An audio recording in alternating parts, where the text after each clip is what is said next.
Hello বন্ধুরা, আজকে আমি সকাল সকাল ব্যাগপত্র গুছিয়ে বেরিয়ে পড়লাম গরুমারার উদ্দেশ্যে।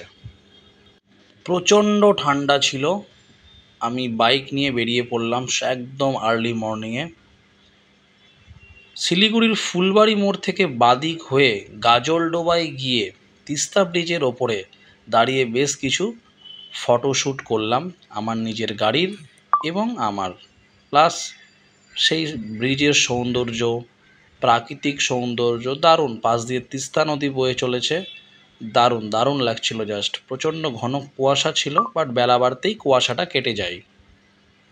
এরপরেই সেই রাস্তা ধরে সোজা চলতে থাকলাম। শুরু হলো দারুণ এক অভিজ্ঞতার রাস্তা।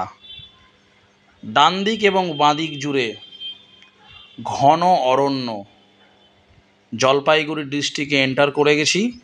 প্রচণ্ড অরণ্য, চারিদিকে ফরেস্ট, ডেন্সড ফরেস্ট, দারুণ এক ন্যাচারাল বিউটি। এবং রাস্তা ধরে এগোতে থাকলাম। অ্যাকচুয়ালি আমি যাচ্ছিলাম ওদলাবাড়ি। এই গাজলডোবা থেকে ওদলাবাড়ি যাওয়ার যে রাস্তাটা অসাধারণ ছিল। বাইক চালানোর জন্য তো দারুণই ছিল, এবং প্রাকৃতিক সৌন্দর্য, ফটো তোলা, সমস্ত কিছুর জন্য আমি বলবো সেটা দারুণ ছিল, দারুণ, জাস্ট দারুণ। আমার এরকম অভিজ্ঞতা আগে কখনোই হয়নি। বা ডুয়ার্স যেতে গিয়ে, গরুমারা ফরেস্ট যেতে গিয়ে এত সুন্দর অভিজ্ঞতা হবে আমি আশা করিনি কখনো। আমার দারুণ, জাস্ট দারুণ অভিজ্ঞতা হয়েছিল। তোমরা অবশ্যই বাইকে করে কখনো যেও। এই ডান দিক বাঁ দিক জুড়ে ঘন অরণ্য এবং জায়গায় জায়গায় লেখা আছে হাতি পার হওয়ার রাস্তা। দারুণ এক অভিজ্ঞতা, দারুণ, অসাধারণ। কিছু ছবি তুলেছি, সেগুলো তোমাদের জন্য থাকলো। তোমরা দেখো কি সুন্দর ডেন্সড ফরেস্ট, একদম নিরিবিলি পরিবেশ, কোনো পরিবেশ দূষণ নেই। এই সোজা সোজা মানে সোজা চলে যাচ্ছি আমি ওদলাবাড়ি। দারুণ অভিজ্ঞতা, দারুণ। দেখতেই পাচ্ছ একটা জায়গায় দাঁড়িয়েছিলাম। এইবার ওদলাবাড়ি থেকে যখন আমি যাচ্ছি তোমার ওই জায়গাটার নাম হচ্ছে ডিমডাং। হ্যাঁ, ডিমডাং দারুণ জায়গা, মালবাজারের আগে। দারুণ জায়গা, দেখেছো? ডেন্সড ফরেস্ট, কিলোমিটারের পর কিলোমিটার গাড়ি চালাচ্ছি, একটা কোনো লোক নেই, মাঝে সাঝে গাড়ি চলে যাচ্ছে। প্রকৃতির সেই নিঝুম একটা পরিবেশ, মনে হচ্ছে নিজের সাথে নিজে কথা বলছি। প্রকৃতিকে চেনার এটাই সবথেকে সহজ উপায়। চলে যাও এই গ্যাঞ্জামের শহর ছেড়ে নর্থ বেঙ্গলের ডুয়ার্সে, সেখানে নিজের সাথে নিজেকে কাটাও, প্রকৃতির সাথে নিজেকে কাটাও। এই রাস্তাটাও অসাধারণ ছিল। ডান দিক বাঁ দিক জুড়ে সেই ঘন অরণ্য ছাড়িয়ে মাঝে মাঝে চা বাগান, ডান দিকেও চা বাগান, বাঁ দিকেও চা বাগান। এগুলো ডুয়ার্সের চা বাগান। আমি অ্যাকচুয়ালি এই মুহূর্তে ডুয়ার্স এরিয়াতে আছি। দারুণ একটা জায়গা, দারুণ একটা জায়গা বাইক রাইডার্সদের জন্য, প্রকৃতি প্রেমীদের জন্য। এই ছবিটা জাস্ট দেখো। এইগুলোতেই মাঝে মাঝে লেপার্ড ধরা পড়ে। আমরা মাঝে মাঝে এই টিভিতে শুনতেই পাই যে লেপার্ড, এই চা বাগানে লেপার্ড ধরা পড়লো, ওই চা বাগানে লেপার্ড বেরিয়েছে, চিতাবাঘ যাকে বলে। তো এগুলোতে মাঝে সাঝে দেখা যায়। যাই হোক, সেই সৌভাগ্য আমার হয়নি। এবার আমি সেই তোমার চালসা হয়ে ঢুকে পড়লাম। মানে চালসার আগে তোমার যেটা পড়ে ডিমডাং, চালসা, মালবাজার হয়ে দেন আমি চলে এলাম, দেখতেই পাচ্ছ, গরুমারা ফরেস্ট। সেটা গরুমারা ফরেস্ট ন্যাশনাল পার্ক। দারুণ।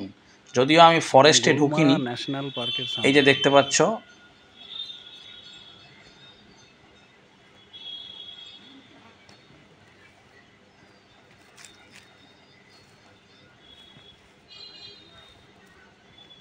চেকপোস্ট, গরুমারা ন্যাশনাল পার্কের checkpost, main gate. Gorumara national park লেখা আছে। একদম নিরিবিলি পরিবেশ, আরও ঘন অরণ্যে আমি প্রবেশ করে। এই দেখো এলিফ্যান্ট ক্রসিং জোন মাঝে মাঝেই লেখা আছে। এটা হচ্ছে নেওড়া ভ্যালি জঙ্গল ক্যাম্প, এখানে ক্যাম্পিং করা হয়। এই সমস্ত ফরেস্টের গাড়িতে করেই ঘোরানো হয় এবং ছোট ছোট জিপসিও আছে। এই যে আই লাভ লাটাগুড়ি লেখা আছে এখানে, আমি বেশ কিছু ছবিও তুলেছি নিজের সাথে। ওই সেই জিপসিগুলোতে করেই জঙ্গল সাফারিতে মানুষ যায়। আমি যেহেতু একা ছিলাম তাই আর জঙ্গল সাফারি যাইনি। তো সেই লাটাগুড়ি থেকেই লাস্ট লাটাগুড়ি অবধি গিয়ে তারপরে আমি আবার ব্যাক করেছিলাম। এবার তোমরা যে ছবিগুলো দেখতে পাচ্ছ এটা হচ্ছে ডুয়ার্স বলছি, সেবকের। আমি যখন ব্যাক করছিলাম চালসা হয়ে আমি ব্যাক করেছিলাম, মালবাজার হয়ে সেবক হয়ে ব্যাক করছিলাম শিলিগুড়ি। দেখতে পাচ্ছ সেই নদী সেবকের পাশ দিয়ে যেটা চলে যাচ্ছে, কি সুন্দর পাহাড়ি এরিয়া। হালকা হিলেও উঠেছিলাম। সেই পাহাড় আর সমতল পাহাড় এবং ঘন অরণ্য, নদী সব কিছু মিলিয়ে মিশিয়ে কেমন যেন একটা মানে আলাদাই ভালোবাসা, আলাদাই জাস্ট অন্য লেভেলের ভালোবাসা। উত্তরবঙ্গ, নর্থ বেঙ্গল আমাদের সবার প্রিয়। দেখো দেখো প্রজাপতি বসে আছে, কি সুন্দর বাটারফ্লাই। প্রকৃতির মানে সব জায়গায় ভরে ভরে আছে প্রকৃতির হাতছানি। হ্যাঁ, দুর্দান্ত একটা হালকা হালকা ওয়েদার, ঠান্ডা ছিল তখন, কারণ আমি যখন ব্যাক করছিলাম তখন মোটামুটি বিকেল। তো আমি সেবকের পাহাড়ে ছিলাম, তো বেশ ভালোই ঠান্ডা ছিল। পাশ দিয়ে সেই জল, সেই নদী, সেই তিস্তা বেরিয়ে যাচ্ছে আমাদের পাশ দিয়ে। সানসেটের টাইমের ছবি আমি তুলেছি। দেখো কি ভিউ পয়েন্ট, দুর্দান্ত ভিউ পয়েন্ট। উফ, মনে হচ্ছিল স্নান করি। স্নান করতে চেয়েছিলাম, বাট কি করবো আর, সেটা আর হয়ে ওঠেনি। তো এইভাবেই আমি বেরিয়ে চললাম আস্তে আস্তে সেবক হয়ে শিলিগুড়ির পথে। জাস্ট ছবিগুলো দেখো শুধু, অসাধারণ। একটুখানি একটুখানি মোমো, সেগুলোও ট্রাই করলাম ঠিক সেবক ব্রিজের পাশেই মোমোর দোকান থেকে। খুব সুন্দর টেস্ট ছিল মোমোগুলোর, যেগুলো মালদা বা কলকাতার সাথে ম্যাচ করে না পাহাড়ের মোমোর টেস্ট। প্রচুর হনুমান ছিল ছোট ছোট, হ্যাঁ, তারা মাঝে মাঝে ডিস্টার্ব করছিল, বাট বেশ ভালোই লাগছিল, মজা লাগছিল। দেখো সেবক ব্রিজ, সেবক করোনেশন ব্রিজ, সেই ফেমাস সেবক করোনেশন ব্রিজ। দুর্দান্ত দুর্দান্ত। একাই সফর করছিলাম, সোলো রাইডে বেরিয়েছিলাম, ভালোই লাগছিল। বোর হওয়ার কোনো জায়গা নেই, প্রকৃতি তোমাকে বোর হতে দেবে না, এটুকু আমি শিওর। প্রত্যেকটা জায়গায়, প্রত্যেকটা পয়েন্টে কিছু না কিছু নতুন, কিছু না কিছু। দেখো কি সুন্দর এই যে হনুমান মাঙ্কি, হ্যাঁ, দেখো করোনেশন ব্রিজের ছবি নিয়েছি জাস্ট তোমাদের জন্য, তোমাদেরকে দেখানোর জন্য। খুবই সুন্দর লাগছিল, আমি তো বেশ মজা পাচ্ছিলাম এই রাইডটাতে। দেখো হনুমান, কত হনুমান, দেখো পাহাড়। প্রচুর ট্যুরিস্টের গাড়িও পাস করছিল, নিশ্চয়ই তারা সিকিম বা দার্জিলিং কোথাও চলে যাচ্ছে।